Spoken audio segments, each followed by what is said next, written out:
বর্তমান রাজনৈতিক প্রেক্ষাপটে আমরা যা আন্দাজ করতে পেরেছিলাম তার উপরে ভিত্তি করে আমরা একটা লিখিত বক্তব্য নিয়ে এসেছি এবং সেই লিখিত বক্তব্যটি আমরা মাননীয় প্রধান উপদেষ্টার সমীপে পেশ করেছি এবং সেই ভিত্তিতে আমরা আলোচনা করেছি।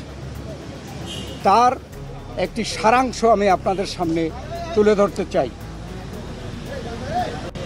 বাংলাদেশে গণতন্ত্র উত্তরণের লক্ষ্যে বিএনপি প্রথম থেকেই একটি সুস্পষ্ট জাতীয় নির্বাচনী রোডম্যাপ দাবি করে আসছে।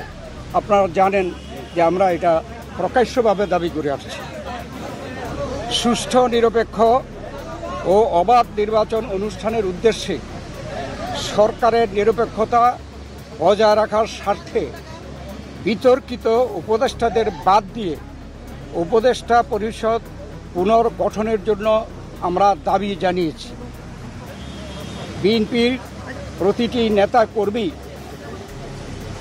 ব্যক্তিগতভাবে, রাজনৈতিকভাবে, পারিবারিকভাবে সবচেয়ে বেশি ক্ষতিগ্রস্ত হয়েছে আওয়ামী লীগের আমলে এবং সেই জন্য আওয়ামী লীগের বিচার সবচাইতে বেশি দাবি করে বিএনপি।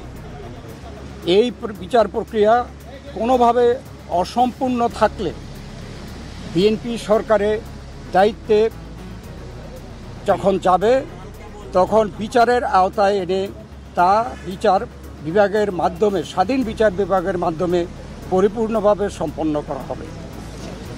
নির্বাচন সংশ্লিষ্ট সংস্কার কার্যক্রম অবিলম্বে সম্পন্ন করে ডিসেম্বরের মধ্যে জাতীয় সংসদ নির্বাচন অনুষ্ঠানের জন্য দ্রুত একটি রোডম্যাপ প্রদানের দাবি আমরা জানিয়েছি।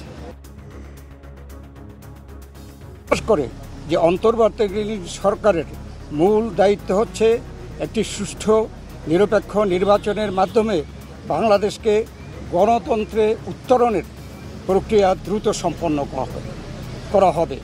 যে কোনো উছিলায় নির্বাচন যত বিলম্ব করা হবে, আমরা মনে করি জাতির কাছে আর স্বৈরাচার ক্ষেত্র উপস্থিত হবে।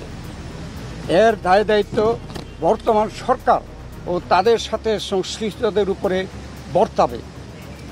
বিএনপি সম্প্রতি যে নানা ধরনের গুজব আছে, সেই প্রেক্ষিতে আমরা বিএনপির পক্ষ থেকে বলেছি, বিএনপি কখনই প্রধান উপদেষ্টার পদত্যাগ চায়নি, বরঞ্চ প্রথম দিন থেকেই এই সরকারকে সর্বাত্মক সহযোগিতা করে আসছে। আমাদের যে আলোচনা তার এই সারাংশ ছিল এতটুকু। আপনাদের সকলকে ধন্যবাদ।